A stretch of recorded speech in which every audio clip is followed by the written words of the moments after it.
Hi everyone, from me, Brent Graham. Welcome to the Stage 4 betting preview of the Tour de France. We had an unusual rest day on Monday thanks to the Denmark start on Friday, but we're into France now, and Dunkirk in particular, what looks a pretty interesting route. It's certainly, no doubt, geared to be a sprint finish, but we'll get into that in a little bit more detail. First, let's have a look at what happened in Stage 3. Well, is it going to be one of those tours for me is the question I'm asking at the moment, because Dylan Groenewegen, who I was on Stage 2, came through to win another frantic sprint. He clearly is, I believe, the fastest guy. He doesn't get a lot of good positions.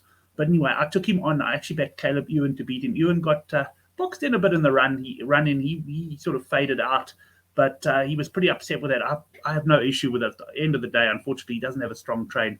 He took the wrong line and he got boxed in. Nothing you could do about that. But a great win there for Groenewegen, just edging Wout van Aert. Another second place for Wout van Aert. Will he get the victory today? We'll discuss that just a little bit later. Philipsen, a much improved run from him as well. He'll be also very eager for a Stage 4. And Peter Sagan, who certainly is showing some good speed, not quite the speed of old, but he's getting there. And at one point, it certainly looked like he might come around Wout van Aert there. Jacobsen, a bit of a disappointing sprint from him in fifth. And Laporte, of course, who leads out Wout van Aert, well, he's showing excellent form. He finished in sixth position. Let's go though to the updated betting on the Tour de France, and we'll just go. I'm going to pop onto Sunbet here because their classification betting, it's nice and easy to see them all in one shot as well. No change really to the general classification. We haven't had a general classification battle yet. Tomorrow, of course, that may well change on some of the cobbled sections. We got Pogacar here at 11-20 and Roglic and Vingegaard at 4-1.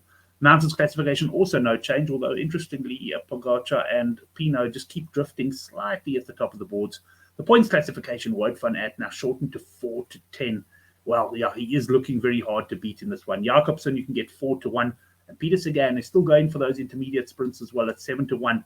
And not to be written off, you get a stage like tomorrow, for example, where there's little doubt that Wout van Aert will have to look after one of the team leaders, might offer some opportunities for the likes of Sagan and even Jacobsen there to get some points.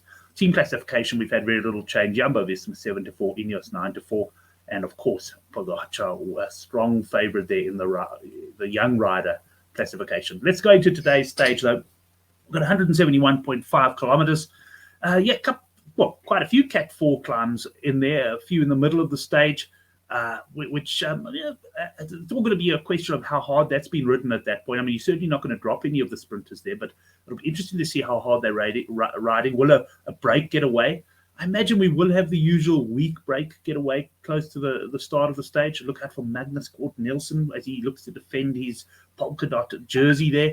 But at the end of the day, I can't see the break being given much rope at all, and I think it's all going to come back down together at the end. What makes this very interesting, though, is this final Cat 4 climb, 900 meters at 7.5%. I had a look at the profile. The final couple of hundred meters are particularly steep there. Now, this is a chance for some of the stronger sprinters, guys like Wout van Aert, to put some pressure through his team on some of the other teams. And I'm thinking in particular of Groenewegen here. They want to try and, if not get rid of him, certainly put him under a lot of pressure, drop him back on this. It's not a long climb, but it is steep enough to do some damage if ridden very, very quickly. And I'm expecting one way or another this will be ridden quickly. If it's not Jumbo-Visma that come to the front, perhaps it'll be something like a Trek Segafredo for Mats Pedersen or something along those lines, even Alpecin making things really tough. Matteo van der Poel, I considered him for this stage, but ultimately think he's probably focusing on tomorrow. But he'd be also a danger man if he could spring on this final climb and make a run for home with just 11 kilometers to go at the base of the climb. Right, that's the stage then. We're predicting a pretty small, tiny breakaway, not particularly strong, and kept on a strong hold by the peloton, with it all coming back together. I am suggesting that Groenewegen is going to struggle to win the stage. I wouldn't be surprised to see him put under quite a bit of pressure on that final climb in particular. Right, let's get to the betting then. I'm going to go to World Sports Betting's outright betting here. We got Wout van Aert at 15-4. Jacobsen joint favourite with him there. Jasper Philipsen 11-2. Ewan, you can get 13-2. Groenewegen 9-1. Mats Pedersen 12s. Van der Poel 16 and Sagan 16-1. Well, given this one quite a bit of thought, and in the end, I am going to go with Wout van Aert here. Whatever his Jumbo-Visma side do on that, or team do on that final climb, I don't think it's going to make too big a difference because that is going to be ridden hard. That's going to suit Van Aert. And in Christophe Laporte, he certainly has the best lead-out man available.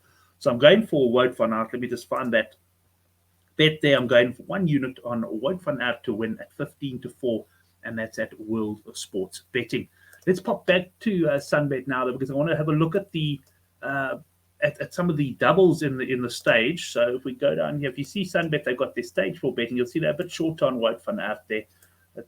But if I go down to the matchups, I'm going to take a matchup double here, and you'll see them highlighted there. In fact, I could bring up the bet here just on the side of the screen. I've gone for Fabio Jakobsen to beat Groenewegen. And as I said, I think Groenewegen's going to struggle on the stage. That's 11-20. I've then gone Peter Sagan to beat Danny van Poppel. I just like the way Sagan looks at the moment, and I'm looking for a big ride from him today. That's also 11-20. If you take that double, it works out at 14-10 or 7-5, as you see there on screen. And that's my bet there. 2 unit double. Sagan over Van Poppel and Jakobsen over Groenewegen at 7-5.